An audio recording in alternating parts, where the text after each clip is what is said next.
Hey everyone, Camille here from 88 Fitness Training. Today I'm going to do a tutorial on 3 different variations for the leg curl.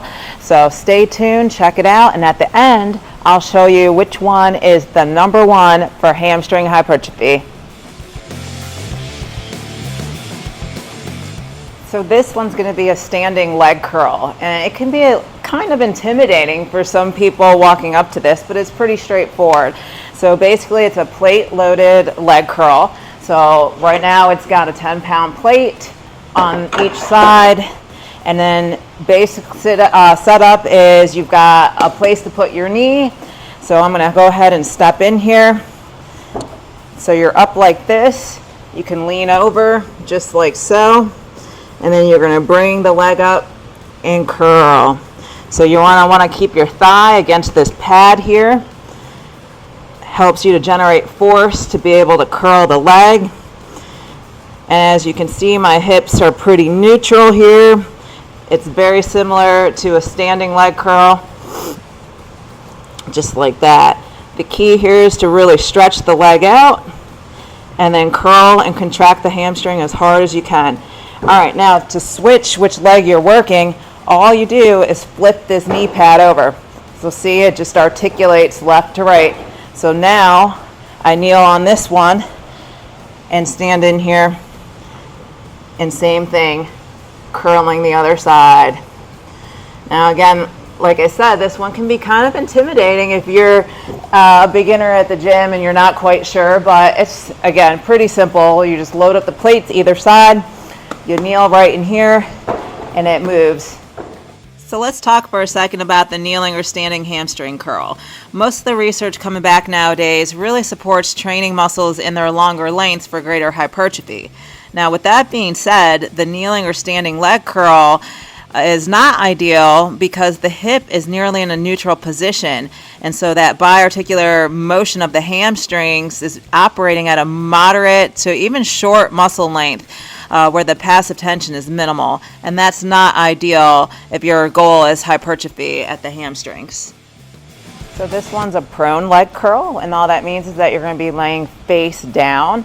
So you're going to hop in here like this, you're going to lay flat, your knees are going to be slightly hanging off, and when you come up you want that pad right around the Achilles again. So down and up. You really want to make sure you're keeping a nice neutral spine. You don't want to have excessive arch in your back like that. So keep the hips down. Stretch the legs out so you can fully stretch those hamstrings, and then pull up and contract as hard as you can. Just like that.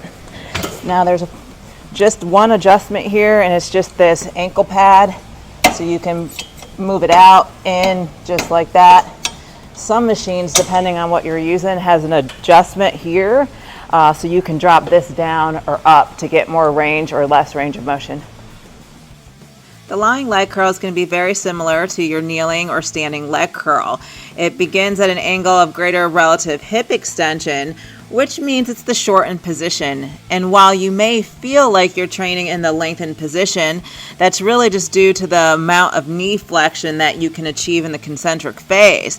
But remember, the hamstrings are biarticular. And so in this case, with that neutral hip position, you're really training in the shortened position at both the hip and the knee joints, which really impacts your ability to produce maximal active force in this exercise.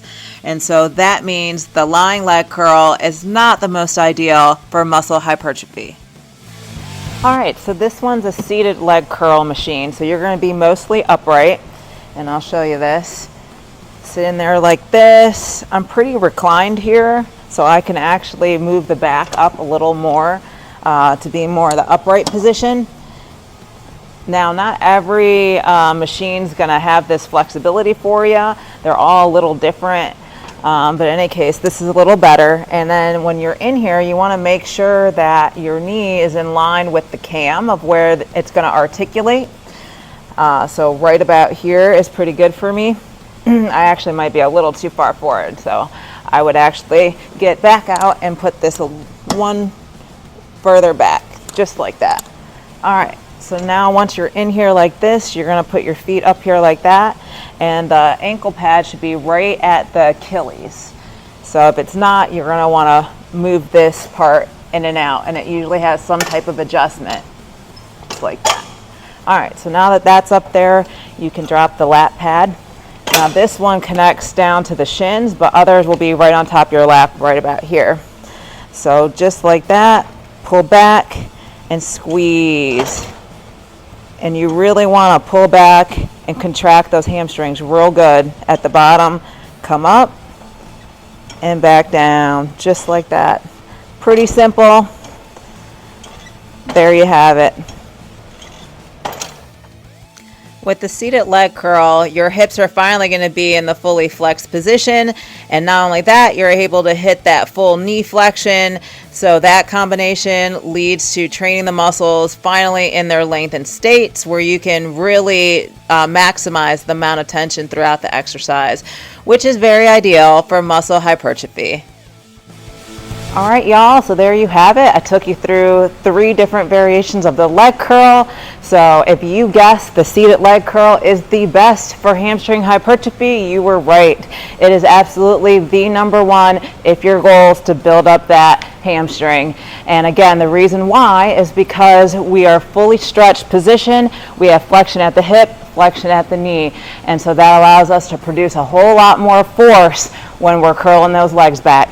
So I hope you've enjoyed this video. For more like it, check out our leg day playlist, and as always, like and subscribe. Camille, 88 Fitness Training.